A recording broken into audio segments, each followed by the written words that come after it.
Good morning সবাইকে। 9:15 বেজে গেছে। এবার আমি ব্রেকফাস্ট করবো বন্ধুরা। চাটা ছাড়ছি, বিছানাপত্র গুছিয়ে নিয়েছি দুটো ঘরে।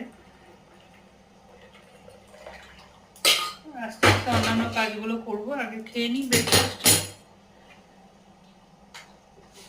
আজকে আমার হাউস হেল্পারে আসার কথা ছিল, কিন্তু কি করে আসবে ওখান থেকে? যারা যারা এখনই কমবে গেছে তাদের মুশকিল ঘরে তাড়াতাড়ি ফেরা। আমি ফোন করলাম, ওর ফোন সুইচ অফ। আর একটা ফোন নাম্বারেও ফোন করলাম, তুললো না। চিন্তা এটাই হচ্ছে যে আমার ঘরে কাজের জন্য না, ওরা ঠিকঠাক পৌঁছেছে কিনা। 3টে বাচ্চা নিয়ে গেছে, সেটা আমি আবার মেসেজ করলাম যে তোমরা ঠিকঠাক পৌঁছেছো তো। সবাই তো করে স্নান করছে, আবার ঠিকঠাক পৌঁছানোটাও একটা টেনশনের ব্যাপার। তো আজকে ব্রেকফাস্টে আমি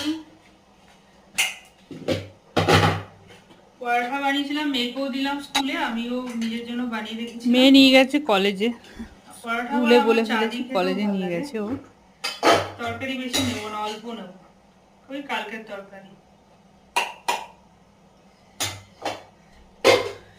এই যে আমার ব্রেকফাস্ট। সবার ব্রেকফাস্ট হয়ে গেছে, আমি করে নিই, এবার কাজ করতে লাগবো।